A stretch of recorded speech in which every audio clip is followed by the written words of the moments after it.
I'm Ralph Helwish. I'm the paramedic administrator for the Warren County Ambulance District and been doing this since about the early 80s. So it's been a while since that I was here.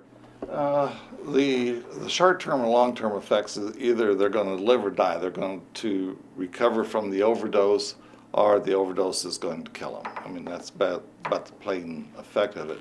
The thing that we also look at is how it affects the family.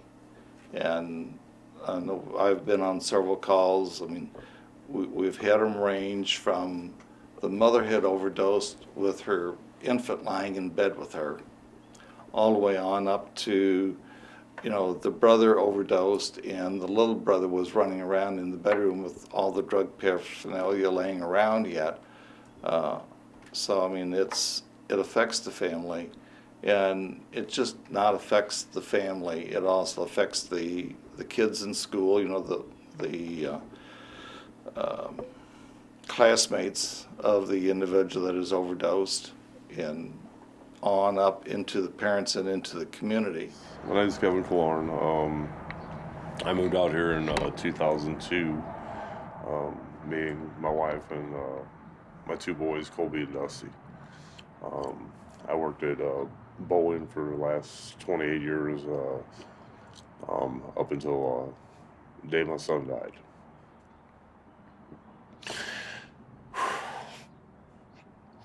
My name is Kelly Clodfelter. I live in Warrenton, Missouri. I opened a youth center in July of 2015 called Jordan's Place. And unfortunately, that came from complete devastation to our family. I never thought in a million years he had done anything worse than pot or drink. I'll tell you the truth, pot calmed him down. Made him almost a normal person. Kobe had ADD and he's just hyper. And he needed something to calm him down. And we tried prescription drugs and everything else, and it didn't much help him. Made him worse. The pot did seem to calm him down. I'm not condoning pot by any means. I'm not condoning any kids doing any drugs. But I would have rather had them do that than heroin.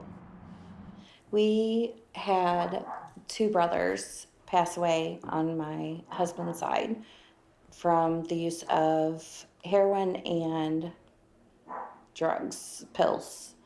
Our first indication, I would say, with Kyle was whenever my husband Casey had broke his foot. Well, he had a severe sprain. It wasn't a broken foot. It was he had a severe sprain of his ankle, and he had been prescribed Vicodin 500. And he said, "Man, this stuff doesn't work." He said, and we were at a Christmas function, and he said, "This stuff doesn't work. I'd rather just take Advil." And his brother, Kyle, at that time was, I think, 17, because it was our last Christmas together. So, yes, he was 17. And he said, "Well, that's because you're not taking enough." And he's like, "I'm taking what the doctor prescribed." And he's like, "Well, if you're not going to take them, I can take them to school and sell them for you." And we said, "What?" We said, "How would you even know anything about that?" And then me and my husband started talking, and I said, that kind of has me a little worried. They had told me that Jordan overdosed, and I just didn't understand that because I didn't even know heroin was in our community. And I sure didn't know that my kid had been doing anything of the sort. The way we understand, Jordan hadn't been doing heroin. He had been using Xanax that we weren't aware of. And that night, he picked up heroin and he did a line of heroin, and he overdosed. There was probably 8 people in that house. They were more concerned about their well-being than they were Jordan. They loaded him up. They drove him past convenience stores, fire stations, ambulance stations, and they drove him all the way to Lake St. Louis and dropped him at the hospital. People that are giving it to you sat there and watched my son choke to death.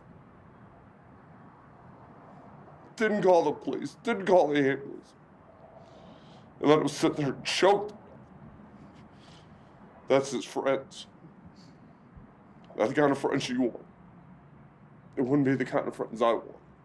He was asking and begging for help so much that he would bash in walls, kick down doors, punch his mom's car, kick his mom's car, whatever. And why he's doing it, he's saying, call the police. I want to go to jail. I got to get away. And she wouldn't call. Obviously, you don't want your kid in jail, but, you know, that was his cry for help, you know. They would put him in the hospital and, oh, he's fine after, 12 hours of being there. You're not fine after 30 days. You're not fine after 6 months. I'm sorry. You're not on heroin, not on any kind of major drugs, not on pills you're abusing. You're not okay. That is a lifetime thing that you have to go through. Everybody, and the next thing you know, we have a whole lot of kids who are addicts. You know, Jordan had $10 to him when he died, and he still had 2 of those when I got to him. So what kid doesn't have $8 in their pocket? And that's all it took to take his life. I hope it never happens in another family again. But I bet you there's one today that happened to.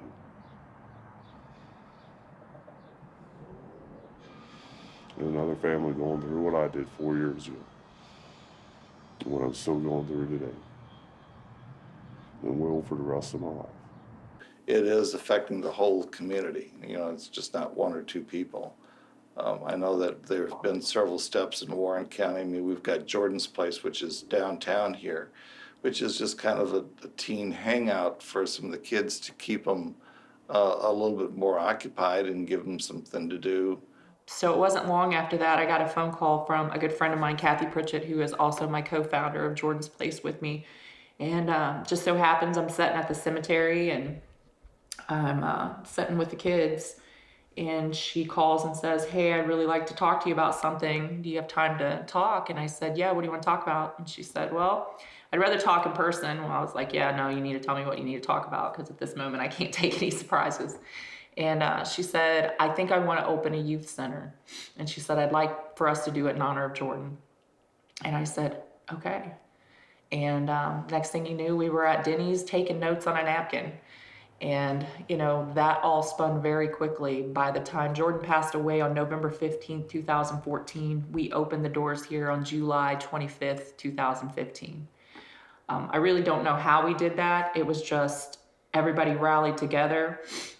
We lost 6 youth after Jordan within a year's time.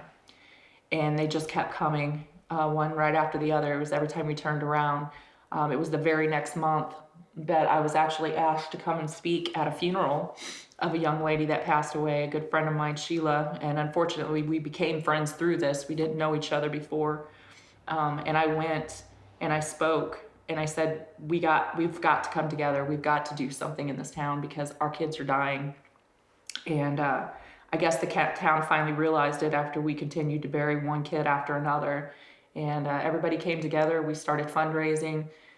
We put the money together to get our license, to go, go before the planning and zoning. We reached out to the owner of this building, who was very awesome and worked with us to get this place open without very much money. And the rest is history. It'll be 3 years this summer. Is there any way to donate? There is. You can go on JP's website, which is just jordansplace/mo.org. Or you also can click on the PayPal link there. You can mail in donations at P.O. Box 424, Warrenton, Missouri. You can drop in. You can actually see what your money's going towards and see what's going on here with the kids. So I encourage folks to get involved. If you've got kids, if you got grandkids, whatever we do in Warrenton, Missouri is going to affect your life in one form or another. So why not be on the fighting side of the positive instead of sitting back watching the negative?